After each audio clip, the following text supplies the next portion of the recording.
Salut à tous et bienvenue dans cet épisode 2 au niveau des préjugés qui persistent toujours au Canada en 2020. Ce sont des préjugés que j'ai pu constater avec le temps et aussi des préjugés que vous m'avez partagés sur Instagram. Si tu veux aller voir les 7 premiers préjugés qu'on a démystifiés ensemble, je te mets le lien de la vidéo juste ici afin que tu puisses aller la voir. Dans cette première vidéo, je définis aussi le terme de préjugés et d'idées reçues ou d'idées préconçues, donc va bien la voir avant de regarder cette vidéo là. Mais à titre de rappel, une idée reçue, c'est une idée qui est préconçue, qui est admise par la majorité mais qui n'est pas forcément vraie. Allez, sans plus attendre, on passe au 8e préjugé.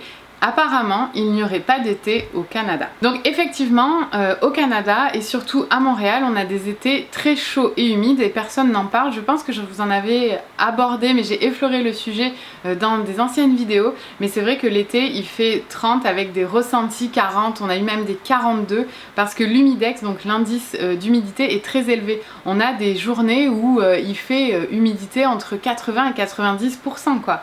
C'est un truc de malade, c'est hammam gratuit pour tout le monde. Alors 9e idée reçue, il paraîtrait que les hommes au Canada sont très timides et qu'ils n'oseraient pas forcément aborder les femmes.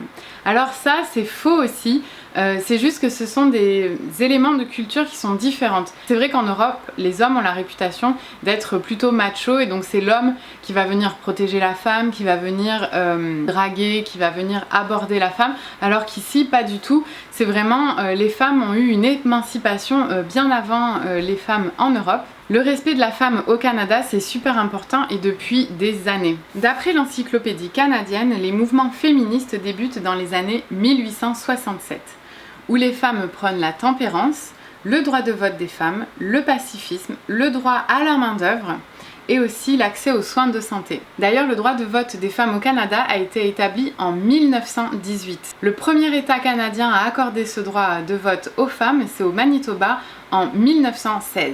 La dernière province à emboîter le pas et à accorder le droit de vote aux femmes, c'est le Québec et ça se passe en 1940. C'est quand même 4 ans avant la France. Est-ce que tu le savais? Dis-le moi en commentaire si tu étais au courant de ce fait-là. Mais malheureusement, ces mouvements féministes n'empêchent pas les violences conjugales, le harcèlement envers les femmes. Alors si vous êtes une victime et que vous n'osez pas en parler, je vous encourage vivement à en parler. Il y a plusieurs numéros disponibles au Québec avec lesquels vous pouvez faire confiance, que vous pouvez appeler si vous faites partie de ces victimes-là. N'hésitez pas à vous exprimer et à exprimer vos droits.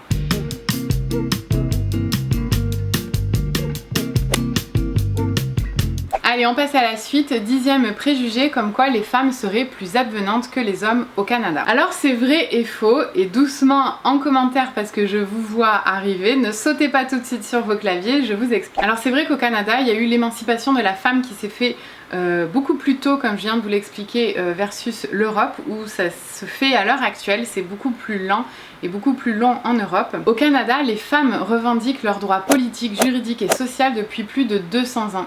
Donc cette différence, en fait, ça s'explique dans les mœurs et dans les façons d'aborder les gens et dans les façons d'être, tout simplement. Donc c'est sûr que quelqu'un qui vient d'Europe et qui n'est pas habitué à voir les femmes agir de la sorte, ça peut leur faire bizarre et ils peuvent penser que les femmes sont toutes comme ça, elles sont toutes advenantes. Donc si je dois conclure sur ces deux préjugés que nous venons de discuter ensemble, je pense que c'est vraiment des différences culturelles et un avancement par exemple du Canada sur l'Europe à ce propos. Et bien évidemment, on peut voir aussi que les mœurs se sont développées à différents rythmes en Europe et au Canada. Petite parenthèse pour vous dire de A, vous abonner, B, activer la cloche, C, mettre un pouce bleu et D, mettre un commentaire cool juste en bas de la vidéo. Et puis si vous tombez pour la première fois sur cette vidéo, je vous invite à choisir l'une de ces options ou toutes ces options. Allez, on passe au 11e préjugé. Certains d'entre vous m'ont partagé que le Canada était un pays où la discrimination visible n'était pas du tout présente.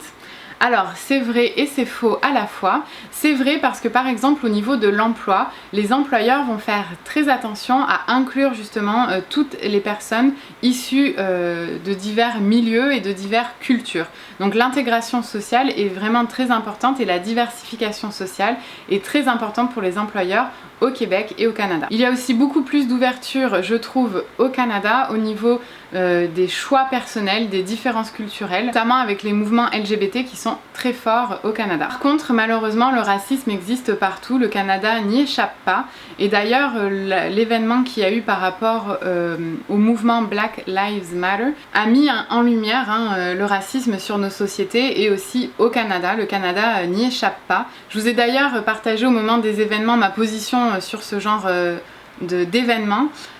Sur Instagram et Facebook, j'en appelle à la paix et à la compassion parce qu'on fait tous partie de la même race, la race humaine, peu importe notre couleur ou notre origine. Parce que pour moi, le racisme est tout simplement ridicule. Respectons-nous les uns les autres et éduquons-nous sur le sujet avant de partir en guerre. D'ailleurs, en barre d'infos, je vais vous partager plusieurs articles, plusieurs livres, plusieurs informations relatives justement au racisme qui est fait envers les Noirs.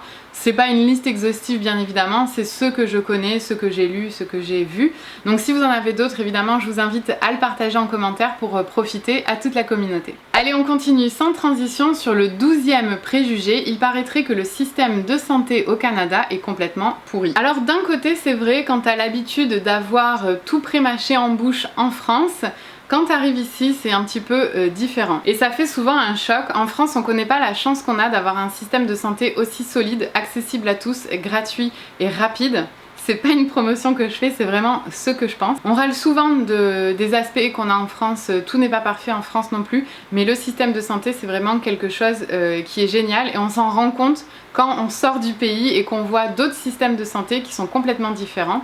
Par contre, au Canada, on n'est pas si mal placé si on compare par exemple à nos voisins du Sud aux États-Unis, où là c'est vraiment que de l'assurance privée. C'est comme un milieu entre la France et les États-Unis où on peut quand même avoir gratuitement accès aux services publics grâce à la carte d'assurance maladie. Donc ça c'est quand même sympa. C'est sûr que le niveau est différent, chacun répond en fonction de la demande locale aussi. Donc c'est un petit peu difficile de pouvoir comparer les deux systèmes de santé.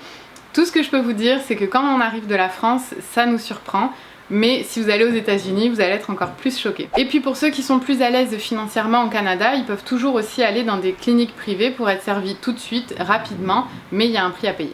Allez, 13e et dernière idée reçue sur le Canada, il paraîtrait que les Québécois sont très chaleureux. Alors c'est vrai, par rapport à Paris, si on compare, les Québécois sont relativement chaleureux, bienveillants et accueillants. Et d'ailleurs, d'après le dernier recensement canadien qui a été effectué en 2016, la densité de population à Montréal est de 890 personnes au kilomètre carré. Et pour vous donner un exemple à titre de comparaison, je suis allée voir sur le site de l'INSEE, qui est l'Institut national de la statistique et des études économiques en Europe et en France.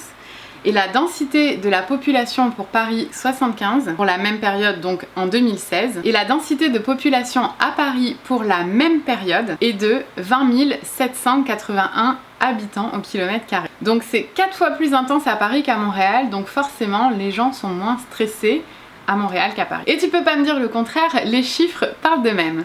Mais ce préjugé est également faux, car souvent la relation amicale entre un Français et un Québécois, ça va souvent rester en surface. Alors que nous les Français on est un peu plus froid au premier abord, mais après on aime vraiment tisser des liens profonds en mode best friend forever. Mais c'est vrai que voilà, ces relations-là sont un petit peu différentes, donc oui, chaleureux au premier abord, mais après on est un petit peu déçu de la relation qui se développe avec les Québécois avec le temps. Et d'ailleurs, dans un prochain épisode sur ma chaîne, on va discuter de la relation spéciale entre les Québécois et les Français, cette relation un petit peu de amour-haine qui se passe entre les deux comme une espèce d'attrayance, mais en même temps de haine vraiment envers l'autre. Donc on va discuter de ça sur ma chaîne très prochainement. On va aussi expliquer l'origine de l'expression maudit français, si vous en avez déjà entendu parler ou pas. On va démystifier le tout très prochainement sur ma chaîne. Si d'ailleurs tu voudrais que j'aborde d'autres sujets culturels, des sujets sensibles ou des sujets sur le Canada et le Québec, n'hésite pas à me le faire savoir en commentaire, je regarderai et si c'est possible, je ferai un épisode sur le sujet. Alors si tous ces sujets t'intéressent, eh bien n'hésite pas à t'abonner à la chaîne comme je t'ai proposé plus tôt, mettre un pouce, le partager à un ami qui est intéressé également par le sujet et sinon on se dit à très bientôt. Ciao!